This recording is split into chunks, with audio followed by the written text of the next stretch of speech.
where you have to give the program the vibe that you really want to go there, and they have to sense the vibe that you really want to go there as well. So they put you high on their list, you put them high on the list, boom boom bada bing boom, it's a match. Get it? I think. Hey guys, how you doing?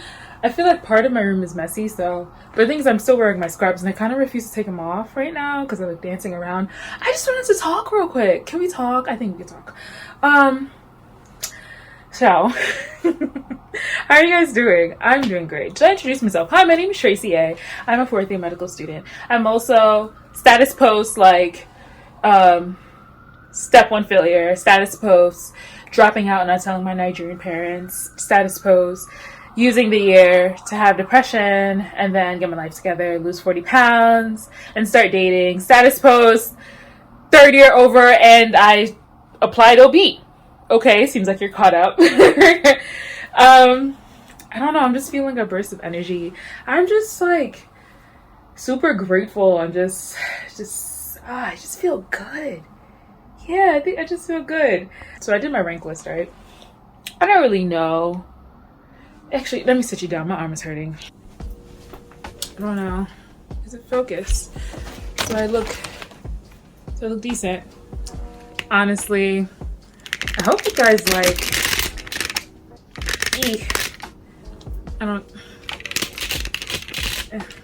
I don't know if this is even or whatever. I hope you guys like the quality of the camera. I got a new phone finally. Yeah, I'm still on my phone because I ain't getting paid for this. Anywho, so submitted my rank list about 2 days ago.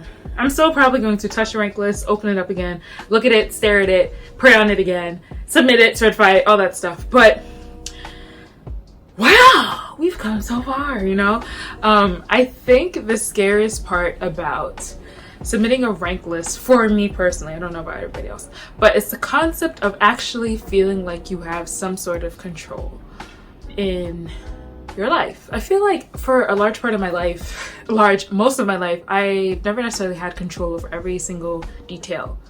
I feel like there's always been something that I've had to do, and it's just been a part of the curriculum or the checklist. I feel like I never necessarily had like a grasp on my life and what I wanted to do, except for when I dropped out, didn't tell anybody, and decided I'm doing whatever I want to do, which was basically go back to nursing and make money, and then also go into OB/GYN, gynecology, oncology research, so I could actually have a name for myself and feel like if I want to go back into medicine. But that's another story. I feel very had this conversation. Yeah, besides that, I never necessarily felt like I had control.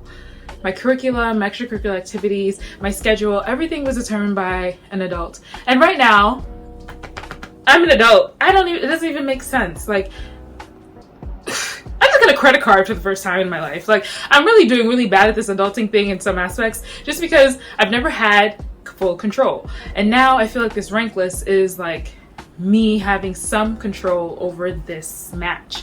If you guys are not too familiar with the match process is like a nationwide process where basically a computer matches you to your residency. I know it kind of sounds weird, but hear me out.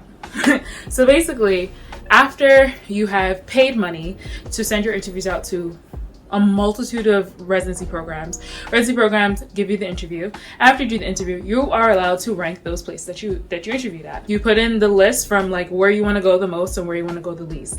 The thing about it is, it's a computer, so there is a chance that you may end up in your 15th or 16th choice if you have a 15th or 16th choice, you know what I'm saying? And it's one of those things where you have to be like, I'm okay with picking up and moving to anywhere, because once you submit into the match process, you're legally obligated and bind into a contract for 1 month working at your institution. I think it's 1 month or 3 months, but yeah, whatever. The match tends to favor the applicants and not the employers. So I rank my list A, B, C, D, and first basically the computer goes through every single rank in the list and kind of sees, okay, in program A, you're ranked 150th, so that's not really high on your list. You're probably not going to get into that one. But B, you ranked number 5 or 6 or 7, you're more likely to get into that program. Does that make sense? Yeah. So like it's one of those things where you have to give the program the vibe that you really want to go there, and they have to sense the vibe that you really want to go there as well. So they put you high on their list, you put them high on the list, boom boom bada bing boom, it's a match. Get it? I think it makes sense. There's like, if I can find a link, I'll put the link down below of like the explanation of what the match process is. But I just feel like this is the one time that I actually have control over something, and it's such a big decision. Like, I feel like I've spent so much of my medical career almost like grasping at, oh, what are my opportunities, what are my possibilities, because I'm not the best test taker, not because I don't know it. Okay. All right, I'm a great tutor, but it's just because I have test anxiety, and test anxiety is hard. And it's also a developed mechanism that has started from first year. I've never had this in high school. I wasn't that girl, okay?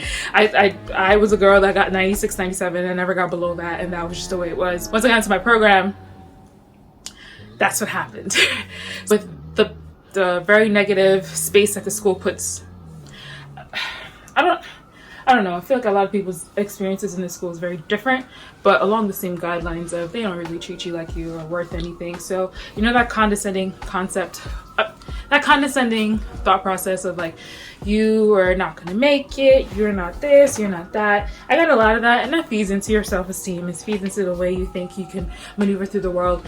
And I legit started to forget who in the world I am. Hold on, my asthma. I feel like I started forgetting who I was and what value I bring to the table, which is upsetting because, girl, looking at the mirror behind, like, I see me. You see me? I see me. Shoot, I'm great. Trying to build that mindset back up after so many years of being torn down, it's like quite annoying. So this is the first time I feel like I have the opportunity to pick and choose where I want to go, and it's like you don't want to make the wrong decision. You don't want to feel like you're prioritizing the wrong things. I feel like I'm rambling, but I remember going into like ranking and all that, not ranking, interviews and all that. All I thought about was, oh God, I need to interview so I can have good opportunities. God, I need to interview so I can get opportunities. I got interviews, and now it's just like, what do I do with this? Like, am I making the wrong decision? I remember beforehand, my top priority was, are there Black people? And that's important. And, you know, maybe not for a lot of people. I do tend to think of like, are there dark-skinned Black people? Because the way they are treated are different than lighter-skinned Black people are treated, especially if they can pass for other races.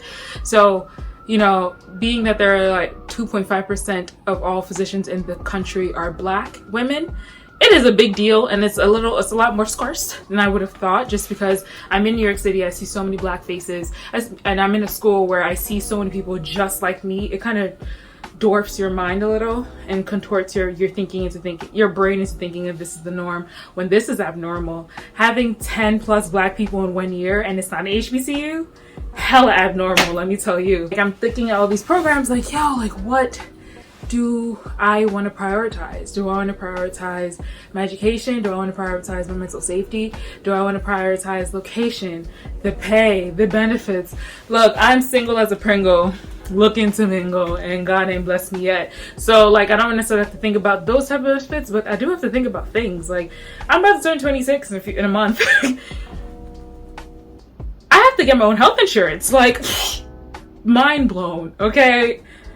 And I didn't even know my mom had really good insurance. Like, I have a $5 copay. People pay more than $5. I hadn't. Ooh, ghetto. Anywho.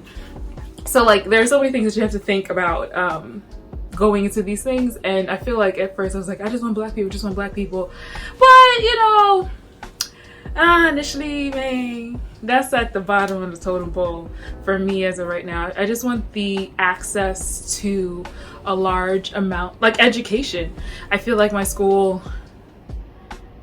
they be cutting corners, man. And because of just their narcissistic or just their demeaning or condescending thought process, like their speech and the way they kind of spoke to us, not just Black people, just us in general, like, we won't be able to match into this, you will never be able to get into this, oh, that you're really trying to do this just to get students to go into certain fields. I feel like it kind of diminished my scope of what was actually out there, and because of that, that also decreased the amount of like resources we had, one, and two, it also like hindered me from applying and seeking out other things I never thought that it was within my grasp, which is so stupid. So now I'm just like, I just want everything. Like, I'm looking at these programs like, you guys are all amazing, but I want all. I want everything. I want pediatric adolescent gynecology. I want robotics training. I want constant labs. I want laparoscopic surgeries. I want a place with an abundance of pathologies. I want women with really large uteruses. I don't want my education to be limited or hindered in any way or form. And that has been the guide. I can't even necessarily say I've been looking at like location, because only God knows where I'm gonna end up. I can't necessarily say that I've been looking at pay, because some of my tops do not cross a threshold, which is crazy to me. All right. And I will not say that, some of these places have black faces, and there's a large possibility that I'll be in a space where I'm the only black face. And that's weird, but I just want the best education, and I just pray that I'm going into a space that is going to benefit me and my mindset and my growth in my education. And I just want to be happy. I just want to be like, I'm just thinking about it. I'm so excited. I'm submitting my rank list. And then in 2 weeks, I'm going, 2 weeks from today, I'm going to find out if I have matched to a place, if a place have picked me on their list. Wow, it's just, I'm excited. But yeah, that's an update. I'm in ICU right now. MICU, medicine ICU, and woo, ghetto. And not ghetto as in the Jewish tenement house, no. Just ghetto as in I don't want to do this. Senioritis is real, Damn. Just like, why am I here after 2? Why am I here after 1? Why am I here? That is the main question. But yeah, 2 more weeks of ICU, and then 2 more weeks of boot camp and a paper to submit, and then I'll be done with medical school. But honestly, after I find out I match, that's it. You can't tell me nothing. I'm gonna be a doctor with a job. Thanks for coming along this journey. I don't post as much. I know I shouldn't. I'll be on Instagram just enjoying my life, and come join me there if you'd like. If not, it's cool to see you. Cool to have you. Update me down below. How y'all doing? I know there's a lot of people that started this journey not in medicine but in nursing and physician assistant school and all that other stuff. What's going on? Let me know. Let's talk. I'm here for a little bit. Okay.